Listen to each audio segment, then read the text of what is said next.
As opposed to the first session there, I don't think there's going to be a lot of laughter in this one, unfortunately. So I apologise in advance. This is a very dry subject. The only good thing about it is it'll be over and done with very quickly, okay? Having said that, it is reasonably important for those of you on a student visa. What I'm going to be talking to you about are your rights and responsibilities on a 500 series visa. Academic Standards and Quality Office is here for a couple of purposes. First of all, to help you to ensure that you remain compliant with your student visa conditions, and also to make sure that the university is compliant with the legislative requirements on us. The piece of legislation that we need to be compliant with, and that you need to be compliant with as an international student, is the Education Services for Overseas Students Act. Basically, the ESOS Act mainly consists of welfare and support services and requirements of providers to provide those services either at a low cost or free of charge, and nationally consistent standards to manage student complaints and appeals. It also requires that we monitor the student compliance for students who are on student visas and report any breaches of visa conditions to the government. So, the responsibilities of an international student on a student visa. First of all, you need to maintain a full-time load. What that means generally is 24 units per semester for a coursework student, and you need to satisfy academic progress requirements. So what that means basically and generally is that if you fail more than 50% of your courses in a given semester, then you will be on probation. If you do it again, then there's the possibility the university will exclude you. By the way, that's for coursework students. Now, the other thing is you can't study more than 25% of your program online or by distance, and each semester you need to study at least one course in person.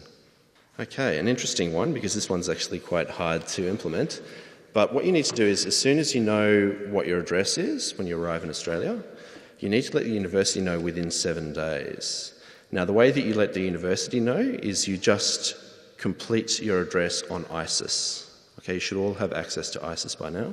And if you change your address, you move houses or whatever, you need to let us know within 7 days through ISIS as well. You also need to maintain your OSHC, Overseas Student Health Cover, okay, during the course of your studies here.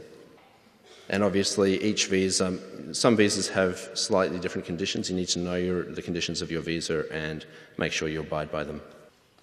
The other thing is you need to maintain an ECOE. It's an important condition of your visa that you remain enrolled, as I said before.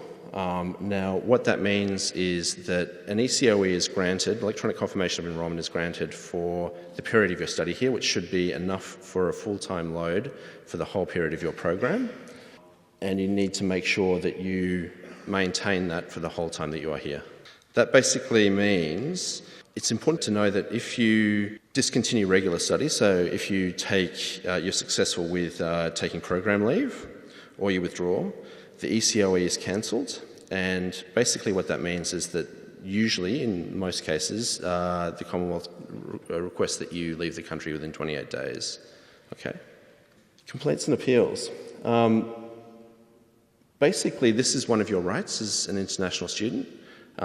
If there is a formal decision made, usually to do with your grades, you can appeal.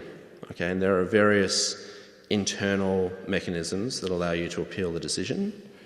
But if you're not sure, I'll put down my contact details at the end, and you can contact us and we can guide you through the appeal process.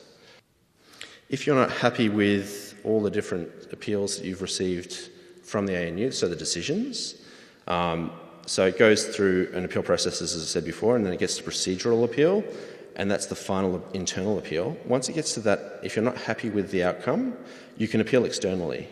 So you have 20 working days, and we might keep your enrolment going during those 20 working days. You have 20 working days to appeal to externally, and most students appeal to the Ombudsman.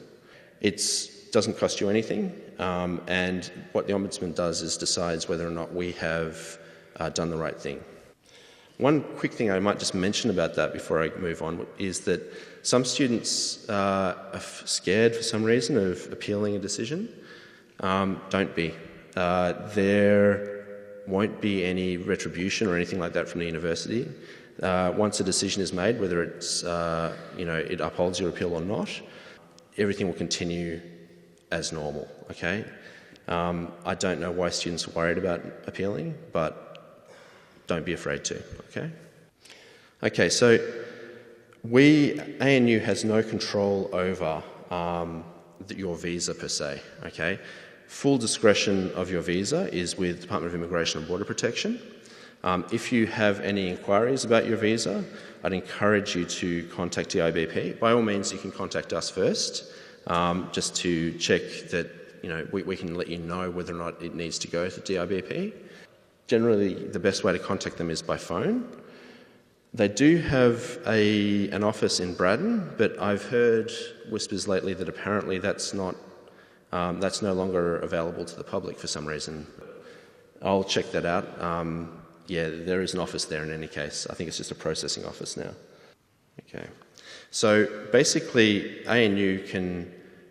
our responsibility is to look at your enrolment and decide whether or not you are enrolled at ANU and at what load, and we report on that. We have no control over your visa. We only issue the ECOE, the confirmation of enrolment. There are certain situations where your study load can be modified. So if there's early intervention because you're not doing very well academically, your study load can be dropped slightly. If it's the prerequisite unit can't be offered in a given semester, and if there's any other compelling situation that you have documented, such as if there's a hurricane in your country or something like that, these are situations where basically your load can be modified. What you need to do as a first step, if you think you need to modify your load, is talk to your college advisor, okay? During the course of this week, you should figure out who they are, but the first step is to let them know, and let them know as soon as there is a problem. The sooner you can tell us about an issue, the more likely it is to be resolved positively for you. So I'm not going to talk too much about this, but there are various services that the ANU provides. The vast majority are free of charge, and I'd encourage you to use them. So linked to the fact that you can change your load, there are certain circumstances where we can vary your ECOE, but we need to have documentation to show the government as to why we are changing your ECOE. So if there are compassionate and compelling reasons, such as you have an illness or someone in your direct family is passed away, we'll get you to fill in a form and provide us with the evidence, documented evidence, and then you might want to take leave or something, but in that case we can actually extend your ECOE. If there's a formal intervention strategy, or if there's an approved suspension or deferment of study. You'll also need a new ECOE if you're changing programs. The reason for that is your confirmation of enrolment is specific to your current program, so if you transfer to another one, you need a new one with the new program listed on it. And if you require an extension of time to complete your program, that's another situation where we can extend your ECOE.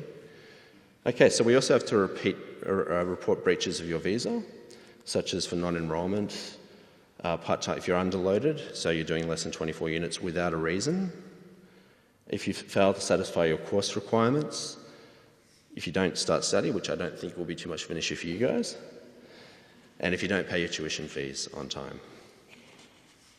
And obviously if you withdraw from study as well.